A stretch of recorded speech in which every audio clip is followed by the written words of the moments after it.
Okey, Assalamualaikum dan salam sejahtera. Jadi kita akan belajar tentang darah manusia. Okey, ataupun the human blood. Kita akan tengok apa yang di dalam darah manusia. Okey, kenapa kita kena belajar benda ni? Okey, sebab kalau kita tak belajar benda ni, kita tidak tahu apa yang tukang angkut oksigen. Contohnya red blood cell, hemoglobin. Kita tidak tahu itu yang tukang angkut. Okey, kita tidak tahu yang dalam darah kita ada sel darah putih. Okay, white blood cell that fight against disease, pathogen, yang melawan kita punya bakteria-bakteria, benda yang boleh bawa penyakit. Kalau kita tak belajar benda ni, kita tidak tahulah apa yang diperlukan dalam badan kita untuk buat kita tidak jatuh sakit ataupun buat kita lebih sihat. Okay, so itulah kita kena belajar benda ni. Walaupun mungkin benda ni nampak macam simple, okay, tapi sangat penting, especially untuk orang yang ada penyakit yang ada kaitan dengan darah. Okay, especially for the ones that have diseases related to human blood. Okay, for example, like if orang tu tiada sel darah putih contohnya, so kalau kita tidak belajar pasal sel darah putih, kita tidak tahu yang benda ni sebenarnya boleh lawan. Okay, contohnya penyakit-penyakit. Okay, penyakit-penyakit ataupun benda yang boleh menyerang tubuh badan kita tidak tahu. Okay, tapi sebab kita dah belajar, jadi kita tahulah apa fungsi setiap benda-benda ni. Okay, jadi kita tengok satu persatu. The human blood consists of two components. Okay, so dalam darah kita ada dua komponen. Okay, dua komponen yang paling penting kamu kena tahu adalah inside your blood you have blood plasma, okay, 55%, and dia dalam bentuk kuning-kuning, okay, kekuningan, yellowish pale fluid. Okay, so dia dalam bentuk kekuningan sedikit, blood plasma, and we also have blood cells. Okay, kita ada 45% blood cells. Kita ada 45% blood cells, dan kita ada blood plasma 55%. So benda ni kamu kena hafal. Okay, sebab selalunya akan kena tanya dekat dalam objektif. Dia akan tanya selalu dalam soalan objektif. So kamu kena hafal lah. You have to remember your blood plasma 55% and your blood cell is 45%. Okay, so your blood plasma ni yang kuning-kuning. Nanti cikgu akan tunjuk lah. Okay, kekuning-kuningan, this is your blood plasma. So nanti kita tengok. So your blood cell, you have red blood cell. Kamu ada, okay, your blood cell, kamu ada red blood cell ataupun sel darah merah. Okay, kamu tengok darah kamu, kita ada plasma, kita ada sel darah. Okay, so selain itu kita juga ada platelet. Okay, platelet. Okay, dan juga we have white blood cell, sel darah putih. Okay, so sebenarnya kalau kita berdarah, okay, kalau kita berdarah, kita tengok darah kita warna merah saja, kan? Okay, warna merah saja. Tapi sebenarnya kalau kita tengok betul-betul, kita pisah-pisahkan darah kita, dia sebenarnya terbahagi kepada semuanya. Okay, if when you get a cut, obviously you're gonna see only red blood, kan? Hanya darah merah saja yang kamu nampak. But if you actually separate all of these blood component, then you're gonna get all of these things. You can see inside your blood. You have blood plasma. Okay, you have blood plasma. You have red blood cell. This is your red blood cell. You have also your platelet. Okay, platelet. Kamu juga ada platelet kamu yang ni. Okay, dan juga you have your white blood cell. Ni your white blood cell. Okay, so bila kamu kasih pisah-pisahkan, kamu nampaklah sel darah merah, red blood cell, yang tukang bawa apa? Juga oksigen. Okay, and then you also have your platelet. So platelet ni adalah penting supaya bila kamu luka, kamu akan sembuh. Bila ada platelet, and kamu juga ada white blood cell. So your white blood cell, okay, selalu masuk dalam soalan. Okay, dia akan ada nukleus. So benda ni lah yang akan bunuh bakteria.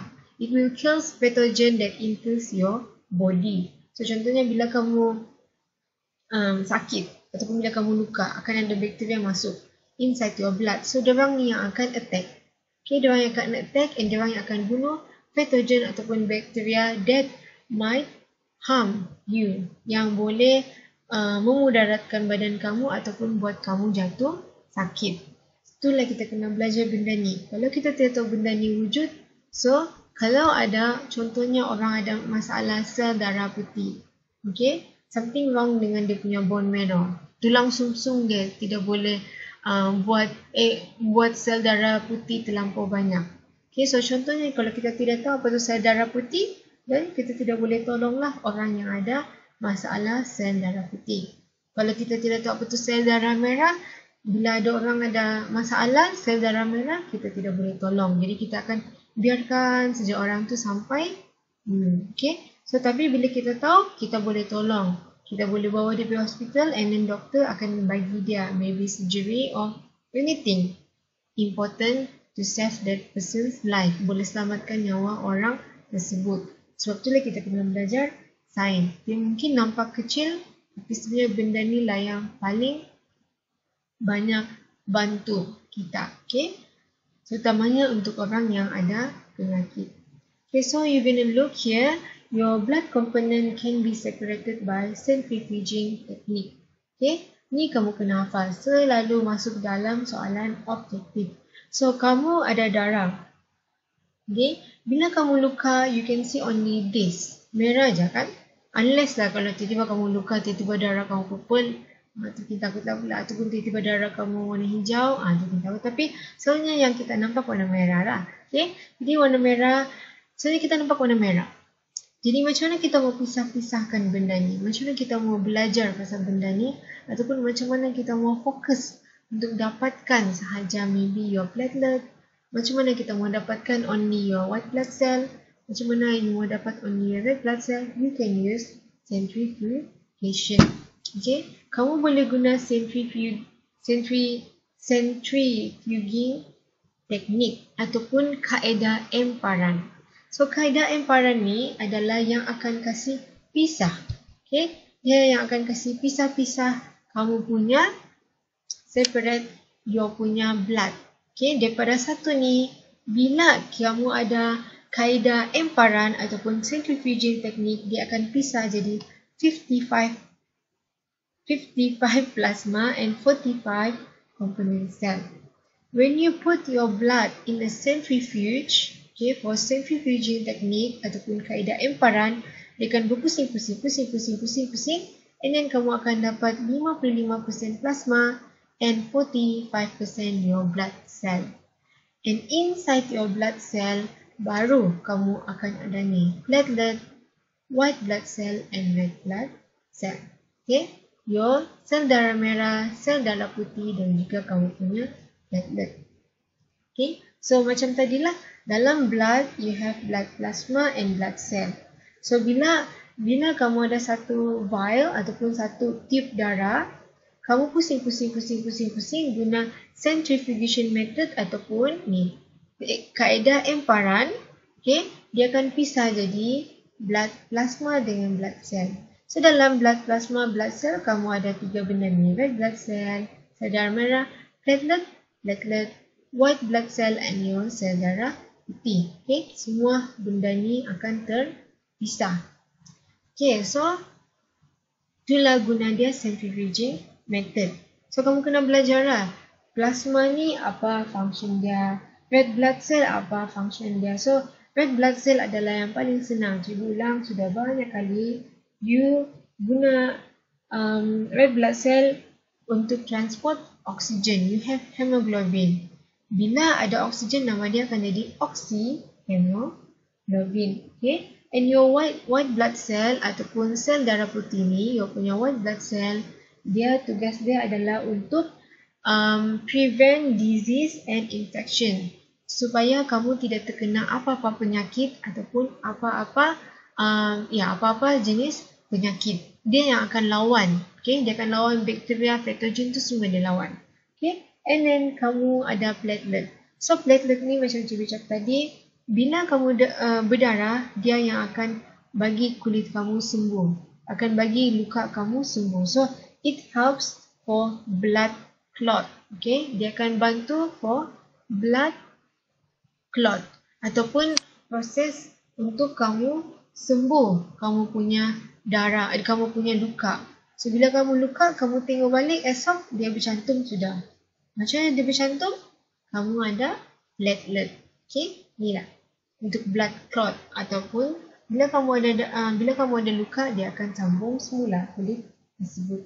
Okay, so you have to learn, you have to understand. Kamu kena belajar dia punya, dan juga kamu kena hafal lah apa dia punya fungsi-fungsi. Dia akan selalu masuk dalam objektif, dan juga kalau dia masuk dalam subjektif, dia boleh juga tanya. Kadang-kadang dia juga boleh tanya dalam soalan kebat. Apakah yang akan terjadi kalau Ali tiada red blood cell? Apa yang akan terjadi kalau Siti tiada platelet? Okay, jadi dia boleh jadi soalan kebat juga. So kamu kena hafal, okay? And paling last, cikgu kasi tunjuk dalam slide ni, ni ada centrifuging teknik ataupun kaedah emparan. So centrifuging teknik ni maksudnya kamu kasi masuk dalam satu mesin dan dia akan pusing. So benda ni dia akan terpisah jadi dua. Okay, so kita tengok. Okay, so cikgu ada ni satu video. Okay, so cikgu ada satu video. Bila kamu ada satu darah, okay, satu tip darah, test tip darah, kamu kasi masuk dalam mesin yang besar ni. Okay, kamu kasi masuk dalam mesin yang besar ni, and then dia akan pusing, barulah dia akan jadi dua, your blood plasma and also your cell. Okay, red cells. Okay, for example this. So this is centrifuging, separating blood.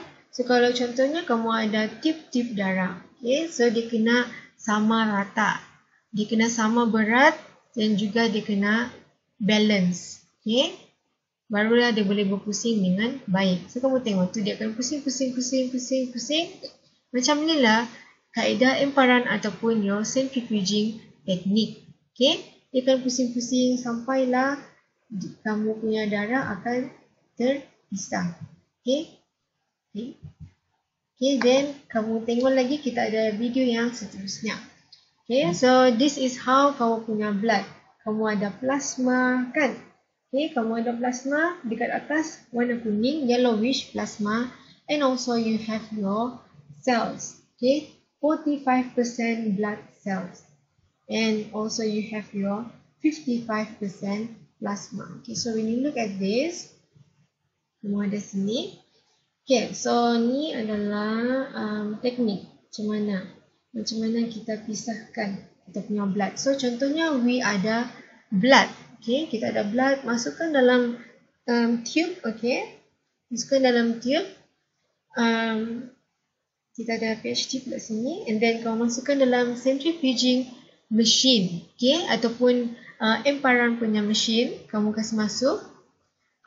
Dan bila dia pusing tadi, kamu akan dapatlah, okay, kamu akan dapatlah your punya ni plasma here, and your punya cell dekat bawah. Okay, so this is your plasma, yellowish warna kuning, lepas pusing tadi.